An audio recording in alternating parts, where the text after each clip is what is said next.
All right, with scales, the first All right, thing go ahead. is what is music? Music.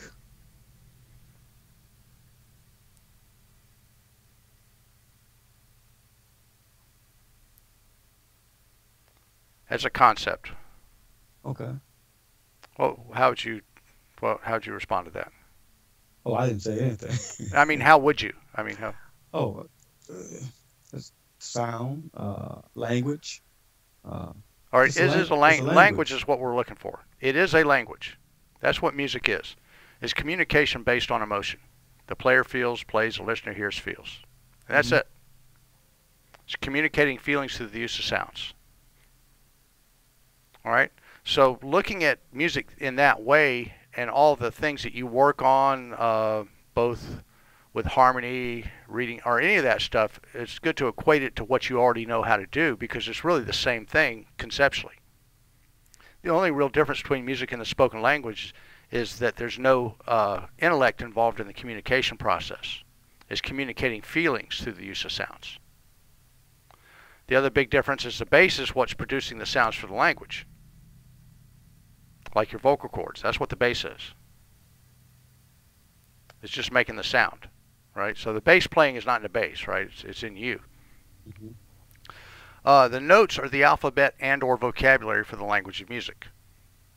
Notes are organized into scales for a lot the same reason that letters are organized into words, words into sentences, sentences into paragraphs. It's a way to organize the vocabulary to use it to communicate.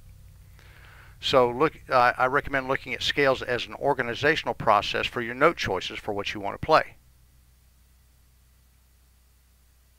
All right, and that falls into the category of harmony and theory, which basically is an attempt just to explain what we're hearing. It's kind of like going to English class, and studying pronouns, adjectives, and all that stuff.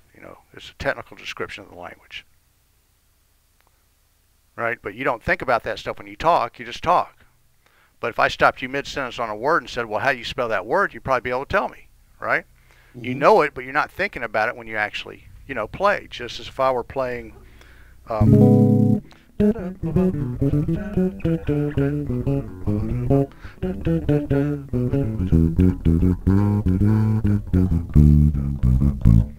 I'm not thinking about anything there. I'm just hearing what I want to play and play. But if you stop me on a note, I'd be able to tell you. And I can also tell you that I did restrict my choices to the notes of the A major scale. But it didn't sound like I was playing a scale, though, Right. right? So spending a lot of time on, practicing scales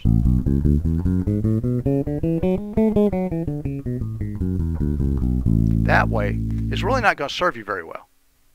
Because I've never heard anybody get on stage and do that, ever, right? So basically practicing scales in that way doesn't really help you. I mean, it's good to hear what the scales sound like and it's okay for a hand exercise, but that's about it. What you really need to know is where all your choices of that scale are. You need to know where they are, you need to know what they are, and you need to know why they are what they are to have full control over those note choices to use them in the way that you want to communicate with them. Now, the basic game in music is really matching the right scale to the right chord from a what they call chord scale theory point of view, right? This harmony and theory stuff, again, like I said, is an attempt to explain what we're hearing. It's not always accurate and it's not always correct. That's why they call it theory and not truth. So use those as basic guidelines. And when harmony and theory doesn't answer the questions, you turn to something called functional harmony, which you look at how something actually works as opposed to what the rule book says it should do. And, explain things that happen that way that are outside the rules or that actually break the rules. Okay? Okay. All right. Now, um, I've got PDF files of the scale stuff. Now I'm going to do a screen share. I'm going to go away and you're going to see what's on my screen. Okay, so let me know when this thing pops up. And this is what I sent you today. Okay.